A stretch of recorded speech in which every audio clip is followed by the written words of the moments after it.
Hey guys, welcome back to my channel. আমি প্রিয়াঙ্কা তোমাদের সঙ্গে নতুন একটি ভিডিও নিয়ে চলে এসেছি। তো দেখো, এখন হচ্ছে সকাল 11টা বাজে আর সকালে রান্নাবান্না খাওয়া দাওয়া কমপ্লিট করে চলে এসেছি আমাদের দোকানে, কারণ আজকে পুজোর কেনাকাটি করতে হবে। আমার মারা ছেলের তিনজনেরই পুজোর কেনাকাটি করব। তো বাবারটা পরে কেনা হবে, আর আমার বর তো এখন বাড়িতে নেই আর ভাইও বাড়িতে নেই। তো যাই হোক, প্রথমেই কিনে নেব ছেলের জন্য। তো প্রত্যেকবার ছেলের পছন্দ মতনও কেনা হয়, আর এবারও তার ব্যতিক্রম হবে না, ছেলের পছন্দ মতনই কেনা হবে। তো ছেলে দেখো প্রথমে এই শার্টটা দেখে নিচ্ছে, আরও কিছু শার্ট দেখার পর লাস্টে ওর এই শার্টটাই পছন্দ হবে। আরও কালো একটা শার্ট নেওয়া হয়েছে, ওর দুটো শার্ট নেওয়া হয়েছে। তারপরে মাঝে আর একটা, মানে এই শার্টটা, প্রথমে যেই শার্টটা তোমরা দেখতে পেলে, এই শার্টটা বাদ দিয়ে লাল কালারের মধ্যে একটা শার্ট দেখা হয়েছিল, সেটা ভালো লাগছিল, কিন্তু না, ছেলের ওটাই পছন্দ। তো যাই হোক, এবার এই যে দেখো দুটো জামাই তোমাদেরকে দেখিয়ে দিলাম। এবার প্যান্ট পছন্দ করা হচ্ছে, কোন প্যান্টটা নেবে না নেবে। তো যাই হোক, আপাতত দুটো জামা আর একটা প্যান্টই নেওয়া হলো আমাদের বাড়ির তরফ থেকে, মানে আমার বাবা দিল। এরপরে আবার যখন ছেলের বাবা টাকা পাঠাবে, তখন ছেলের জন্য আবারও কিছু কেনাকাটি হবে। তো তারপরে দেখো, ছেলের জন্য কেনাকাটি করতেই আবার চলে এসেছি জামা কাপড়ের দোকানে। তো তারপরে দেখো শাড়ি দেখে নেওয়া হচ্ছে। আমি তো ভেবেছিলাম কিছুই নেব না, বাবা টাকা দিয়েছে, তারপরেও ভেবেছিলাম কিছু নেব না। তারপরে দেখো এই যে এই শাড়িটা দেখতে পাচ্ছ, আরও কয়েকটা শাড়ি ছিল, দেখেছিলাম এই শাড়িগুলো নাকি বেরিয়েছে। তো পছন্দ করতে করতে লাস্ট মাস এই শাড়িটাই আমার পছন্দ হয়েছে, আমার ঠিক না, মার পছন্দ হয়েছে। এই যে দেখো, সব শাড়ির কালেকশনগুলো দেখে নেওয়া হচ্ছে, কোন কালারটা কেমন লাগছে বা কিছু। তো তারপরে ওই যে শাড়িটা দেখতে পেলে গোলাপি, ওটা হচ্ছে আঁচল, আর পুরো শাড়িটা দেখাতে পারলাম না।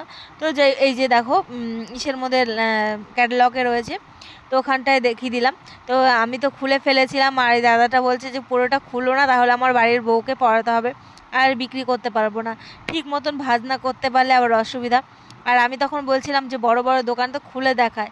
এই শাড়িটা মা প্রথমে বলেছিল নেবে, তারপরে আবার কি মনে হলো মার, তারপরে প্রথমে যেই শাড়িটা দেখতে পেলে ওই শাড়িটাই মা নিয়েছে।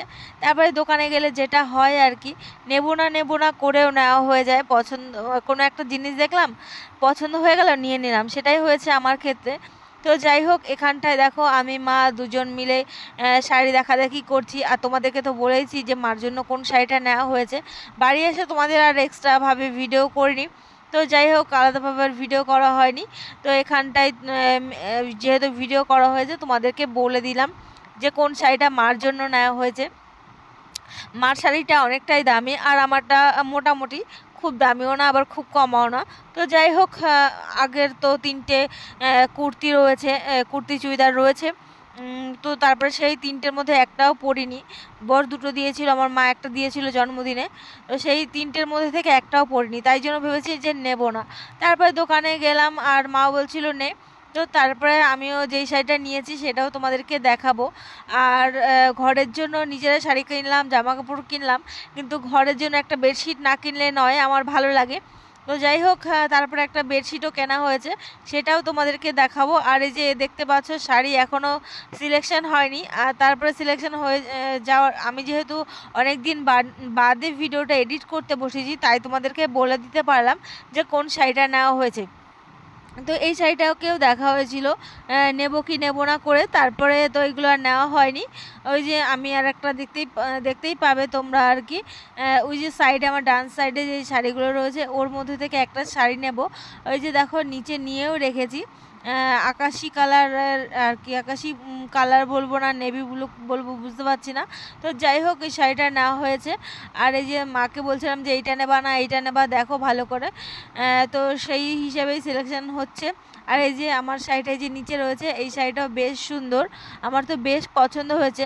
কিন্তু ব্লাউজ পিস বানাতে গিয়ে আমার রাগ হয়ে গেছে, আর দোকানদারও বলছে ব্লাউজ পিস একদম ছোট, এতগুলো টাকা দিয়ে নিলাম, তারপরে যদি ব্লাউজের হাতের কাজে ডিজাইন না থাকে, পিঠের কাজে খুব সুন্দর ডিজাইন ক্যাটালগের মধ্যে রয়েছে যে এরকম এরকম থাকবে, কিন্তু এই জিনিসগুলো দেখলেই রাগ হয় যে ক্যাটালগে থাকবে এক, আর দোকানে যখন বানাতে যাবে তখন আর এক। তো যাই হোক, সাইডে দেখতে পাচ্ছ এই বেডশিটটা, এই বেডশিটটার দাম বলছে 850 টাকা। তা আমি বলছি কমাও কমাও, আমার খুব পছন্দ হয়েছে। তো তারপরে এইটাই নেওয়া হয়েছে। তো যাই হোক, এই ছিল আমাদের কেনাকাটি। আর ছেলে তো ভেবেছে যে মনে হয় আমি অনেক কিছু কিনবো। ওর দাদু ওকে মানে আমার যে টাকাটা আর ওর টাকাটা মিলিয়ে দিয়েছে। ও ভেবেছে ওর একার জন্য অতগুলো টাকা দিয়েছে। ও বলছে ওর কতগুলো জানো তো জুতো রয়েছে, তারপরেও বলছে ওকে জুতো দিতে হবে। তো যাই হোক, আজকের ভিডিওটা এখানেই শেষ করলাম।